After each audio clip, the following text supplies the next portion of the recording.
suis intéressée pour tester mon jus. Votre jus? C'est quoi? Mon jus. Votre jus ou votre jus? Ah non, non, j'ai pas de jus. Je n'ai pas de jus. J'ai un jeu que j'ai fabriqué de manière artisanale. Un jeu. Un jeu. Un jeu pour jouer?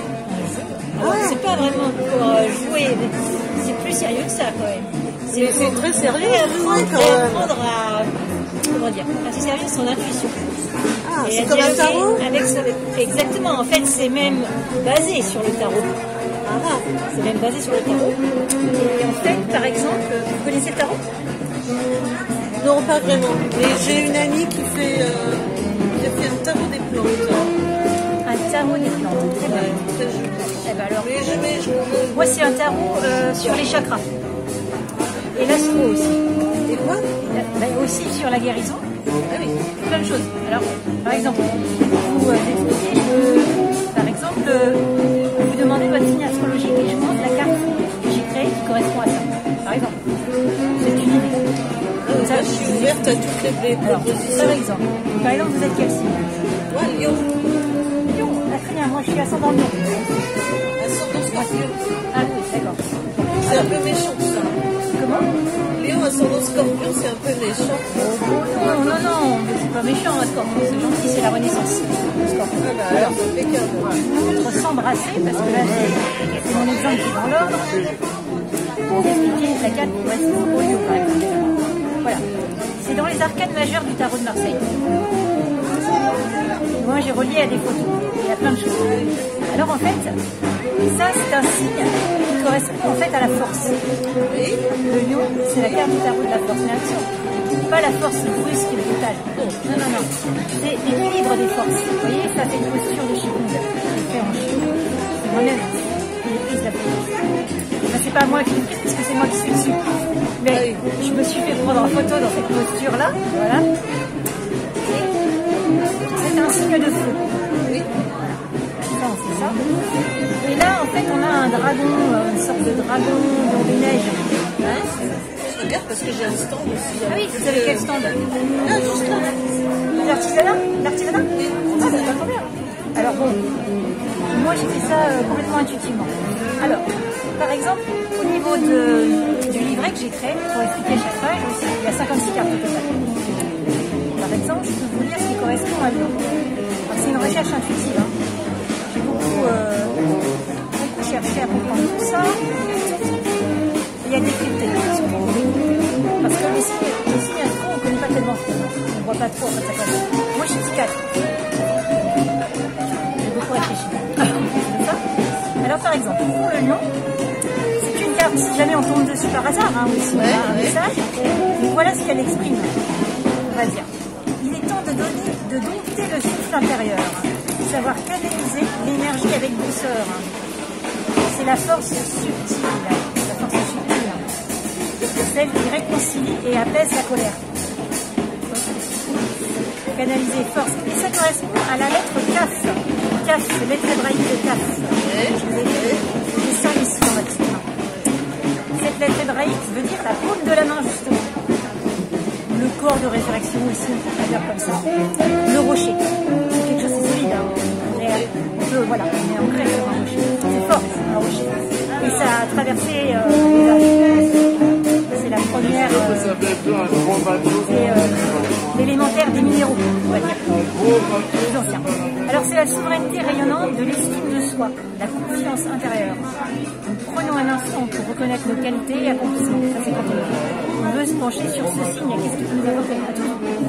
Parce qu'au mois d'août, on traverse les astres dans cette constellation-là. Au mois d'août, on est censé peut-être avoir plus cette influence-là puisque vous êtes né dans cette période-là. C'est pour ça que on s'attribue. Ça correspond à ça. Ça correspond à dire à quelle période dans notre, vous savez, notre voyage intergalactique, on est né. Donc on a des astres. Et alors ensuite, qu'est-ce que j'ai mis d'autre? Alors par exemple, c'était un exemple avec une personne qui piochait cette carte. Elle peut aussi, pour s'aider à développer sa force intérieure, d'écrire sur une feuille en se laissant aller complètement, je mène parce que, 2 points, 3 petits points. Et là, on réfléchit. Là, ça soit même. Ouais, mais ça sert, hein. Comment dire? Oui, mais ça permet de se dire qu'on a des qualités, que justement. Et de renforcer cette estime de soi, voilà, qui peut parfois manquer. Et puis c'est pas parce qu'on est nul que ça manque jamais. Alors après, bon, j'ai mis le contexte de la prise de vue, là c'est en Chine, temple taoïste, posture de Qigong. J'aime bien comme voilà. Ça, j'aime bien le tarot parce que c'est, comme on dit, c'est un fil à tirer pour réfléchir. Exactement. Et alors après, si vous voulez, au signe astrologique. Si vous voulez, on brasse une carte après, par hasard. Et ben, je reviendrai tout à l'heure pour brasser une carte. Et sinon, c'est très artisanal. Et si ça vous intéresse, je vous montre comment j'ai fabriqué. Mais ça, c'est tout. Un autre chose. Oui, j'entends. Je vais faire des alors. D'accord.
Est-ce que vous voulez vous inscrire pour nos prochains ateliers gratuits où on va recycler, pas aujourd'hui, hein, mais à la rentrée, on va recycler nos plastiques, nos déchets. Vous voyez? Et j'ai fabriqué ça par exemple. C'est bien ça. Moi j'avais ma grand-mère qui faisait ça avec... avant le lait il était dans les sacs. Ouais. Ça remonte. Hein. Le lait dans les sacs. Ouais, c'était du lait dans le sac, donc elle récupérait le lait. Ouais. Pas le sac. D'accord. Elle faisait des lamelles et tu sais, elle faisait des corbeilles avec. Exactement. Ah, écoutez, vous êtes à Malakoff. Oui. Mais inscrivez-vous, parce que c'est ça que je veux faire, partager. Cet atelier, on a un gymnase, donc les mercredis, on a les mercredis. Non. Non, ça s'appelle le gymnase Paul Langevin. Là où la salle qu'on peut avoir. Ouais, voilà. la salle Paul Langevin. C'est au gymnase en fait, là-haut c'est vers Châtillon. Ah, c'est Malakoff, vers Châtillon. Oui, vers Châtillon, oui, c'est ça. Alors, là les mercredis. Pas quand je dis là-haut, c'est le sud, mais pardon. C'est vrai. Donc les mercredis, genre, je ne me rappelle plus à quelle heure j'ai fixé ça. Je crois que c'est 17h30 ou un truc comme ça. À peu près sur 1 heure. C'est à peu près dans cette heure-là. Et puis le samedi aussi vers 17h30 également. D'accord. Toujours vraiment vers 17h. Voilà. Mais là, ce que je fais, c'est que je le relance un peu à l'atelier, par rapport au gymnase, mais aux d'autres ateliers. Et là, en fait, l'idée, c'est justement de se mettre à plusieurs. Moi, j'ai commencé à collecter mes plastiques. Ouais. Je les ai nettoyés, voilà, ce que vous mangez quand vous achetez des trucs, etc. Oui, ça, ouais. Et ceux qui sont plus utilisables pour mettre des trucs dedans, voilà, par exemple aussi. Et il faudra amener donc une paire de ciseaux, éventuellement les aiguilles à tricoter, mais peut-être qu'au premier atelier, on a juste le temps de faire les pelotes. Hein. On n'a pas le temps de commencer à tricoter. Mais au fur et à mesure, une paire de ciseaux et ses plastiques. Et là, on commence le process. Ouais, voilà. Et on le fait ensemble. Et après, les idées, elles fusent. Et puis, les compétences. Donc, ça m'intéresse de... Je vais prendre votre adresse mail, si vous me permettez. Pas de souci, ouais. De manière que je peux vous inscrire aussi comment on appelle ça? Après, j'ai pas trop le temps, moi. Je serai dans le spectacle, alors donc. Mais après. Oui, après, c'est suivant le temps. Donc, comment vous dire, c'est. Après, oui, mais après, je peux me mettre en contact avec vous. Il y a pas de